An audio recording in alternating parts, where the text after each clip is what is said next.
Hello all, we're back with video 3 from section 1.3.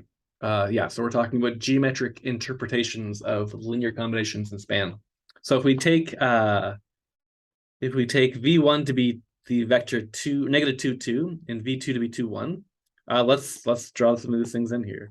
So v1 is negative 2, 2, so that's right here. That's v1. v2 is 2, 1, so that's right there. What are we doing? We're labeling v1, v2, 2v1, negative v2, a half v1, and so on and so forth. Okay, so let's take a look. So we want twice v1. So we want to go up v1, and then we want to take another copy of v1 at the end of v1. So it should go all the way up like that. So our 2v1 should just be twice the length. So there's our 2v1. We want negative v2. So there's a regular v2, so negative. So it should be the place we need to go that. So if we put in v2, we get back the 0 vector. So it looks like that's exactly where we want to be. So there's our negative v2, exactly the same length in the opposite direction as v2. A half of v1. Maybe we'll put this in blue so we can see it. It should be in the same direction as v1, but half as long. So it looks like it'll be right there.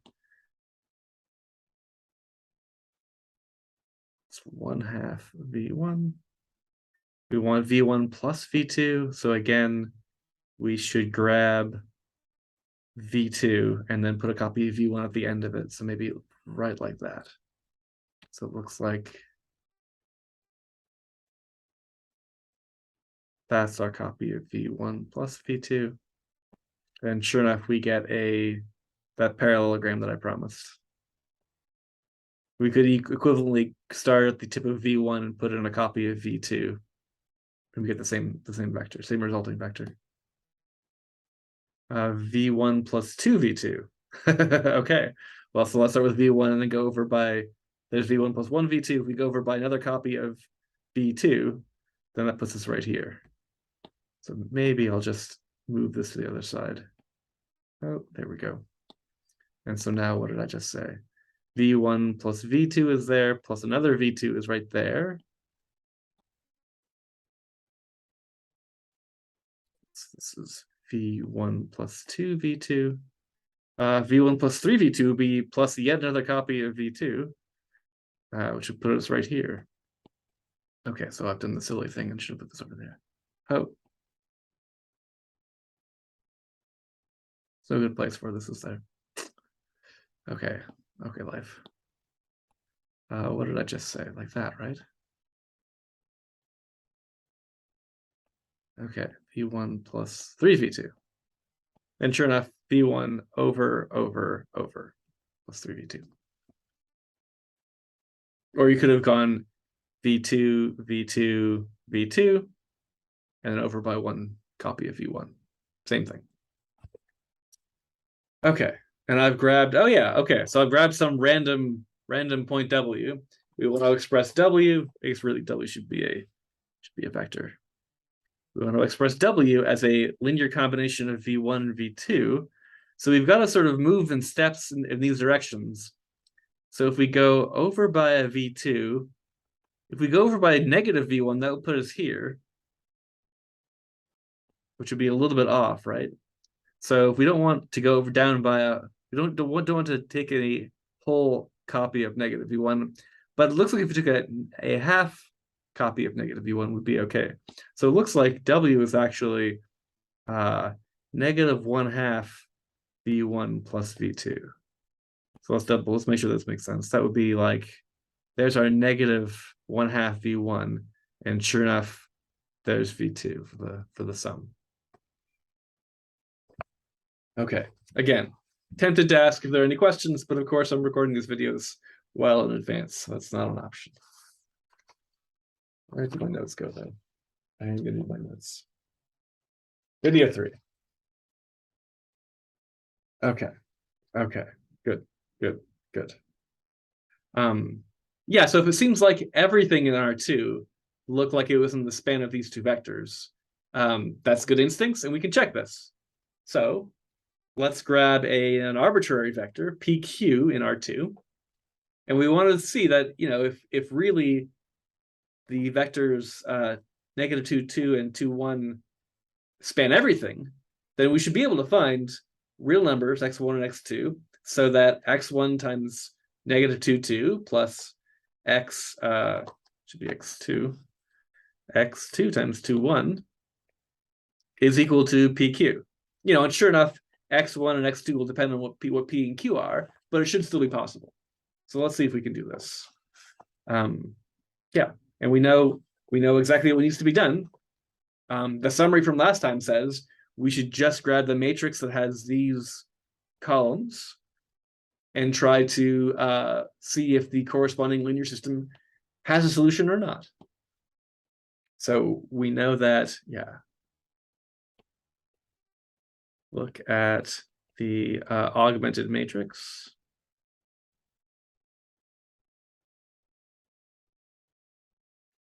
Made out of these columns, negative 2, 2, 2, 1, P, and Q. Okay, and if you're not used to treating P and Q as just some numbers, bear with me for a sec. I promise it'll make sense. We still want to do the same thing. We still want to row reduce so that we get like 1, 1, 0, 0, and some values here for x and y, or x1 and x2. So we're going to do the same thing we always do, which is, let's maybe change row 2 to row 2 plus row 1, and that'll give us a 0 that we want. 0, 3, and this becomes P plus Q. Now what do we want to do? Well, let's scale row 2. So 1/3 row 2. That's going to give us 0, 1. It's going to get slightly messy over here because we've got these variables floating around, P and Q. But life goes on. Let's see. Now, as always, we want to take the one that we just created and make zeros above it. So let's do row 1 minus 2 row 2. Negative 2, 0. Now we've got to scratch our head for a second. So this is secretly 3p over 3 minus p over 3 minus q over 3. Sorry, minus 2. Yeah, minus twice that. Okay, so we're going to get everything will be over 3. So this is 3p over 3 minus 2p is p, and no q's minus 3q. This is minus 2 q's. 3p minus 2p is p. No q's minus 2 q's is minus 2. Okay, I agree with the algebra there. 0, 1, p plus q over 3. Okay, and the last thing to do then is scale our first row by negative a half. 1, 0, sure, p minus 2 q over negative 6. 0, 1, p plus q over 3. Let's give ourselves a little more room. Okay, so this is telling us what values we need to take for p and q. It's telling us that x1 should be equal to p minus 2q over negative 6, and x2 should be p plus q over 3. And you can check what? If we do x1 times our v1, which was negative 2, 2, plus p plus q over 3 times our vector v2, then we get back exactly p comma q.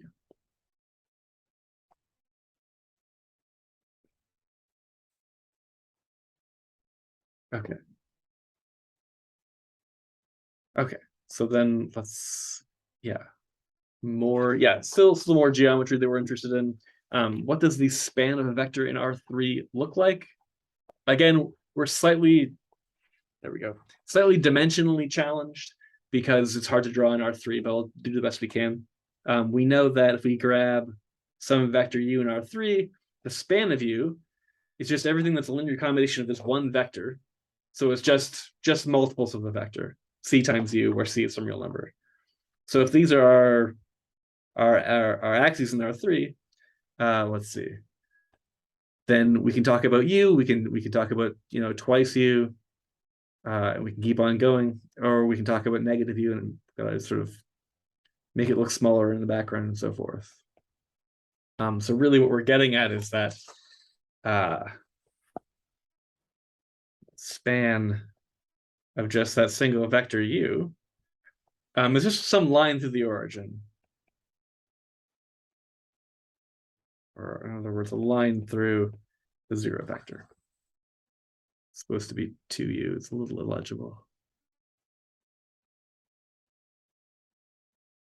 Right, and there's 3u farther up. There's 3.5 u. There's like, I don't know, 1/10 of u there. It carves out everything in that line, in the direction of u. Okay, and then similarly, if we grab two vectors in R3 that aren't multiples of each other, that don't both lie in the same line, then what's going to happen? Well, by the same analogy, it should be that that the span of uv is a plane through the origin. So what do we mean by plane? But like a sheet of paper in space. Okay, and I've tried to illustrate this, but again, dimensionally challenged. But you can imagine sort of if this is u and this is v, we get this like two-dimensional sheet of paper carved out by the different linear combinations of u and v in space. Okay, so let's I mean, there's only so much we can do with drawing pictures. Let's use algebra to solve another one of these problems. So if we take v to be the vector 1, 2, -1, and v2, v1 to be 1, 2, -1, v2 to be 1, 3, and 2, and b to be the vector 3, 4, h. We want to know for what values of h is b, which means a little vector hat.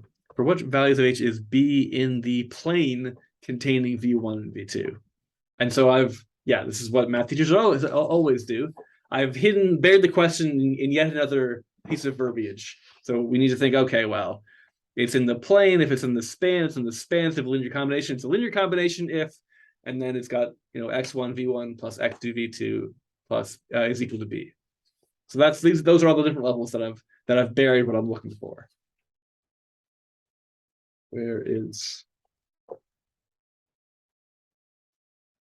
There we go.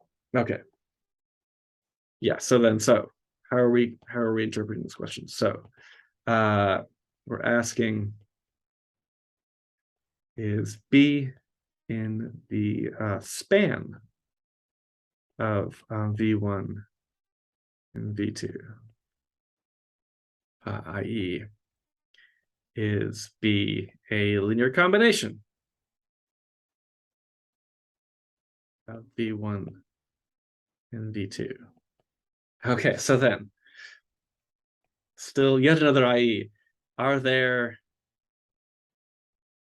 scalars x1 and x2 so that b is equal to x1 v1 plus x2 v2? Okay, so then finally, I mean, maybe we should write this the way we usually do. B on the right-hand side. Okay, so then finally, does the linear system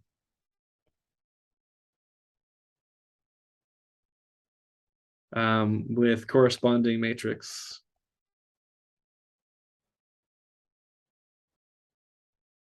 what's our corresponding matrix here?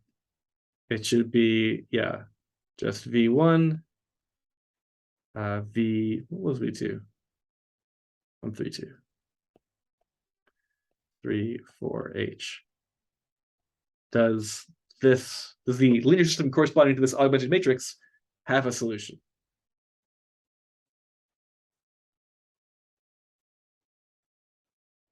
Okay, so we've unpacked the question back to a place where we can answer it using techniques from 1.2. And those techniques are row reduced to echelon form, apply theorem 2 to see whether or not there is or isn't a solution. Okay, so let's start row reducing. So what do we want? Let's use this one in the top left corner to clear out everything below it. So we'll take row 2 and take it and subtract twice row 1, and we'll take row 3 and we'll add row 1 to it. So 1, 1, 3, 0, 1, negative 2, 0, 3. This is slightly strange, but it still works. Take this to be h plus 3. Okay, now we want to use the next one here to clear off the value below it. So we'll take R3 and subtract 3 row 2. 1, 1, 3, 0, 1, negative 2, 0, 0, and then h plus 3 minus 3 times negative 2 is now h plus 9. And we don't actually care about what the solution is. All we want to know is whether or not a solution exists. Right? Someone a minute later ask, okay, well, what is the solution if it exists? But we're just asking, is B some linear combination? And that just means, is the system consistent or inconsistent? And here we know, again, theorem 2 tells us if this thing is 0, we're fine, there'll be a solution.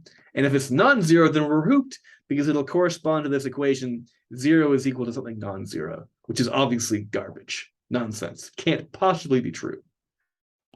So if h plus 9 is not 0, then the system is inconsistent by theorem 2.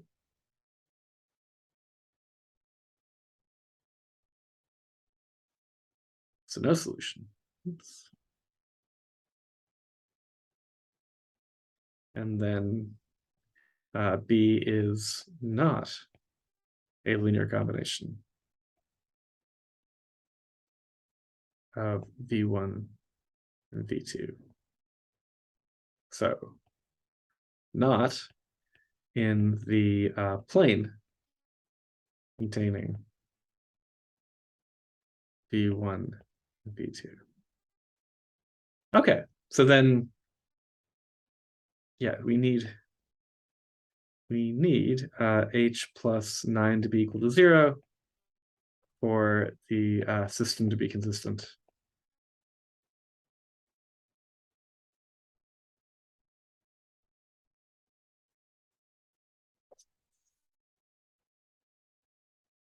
Okay.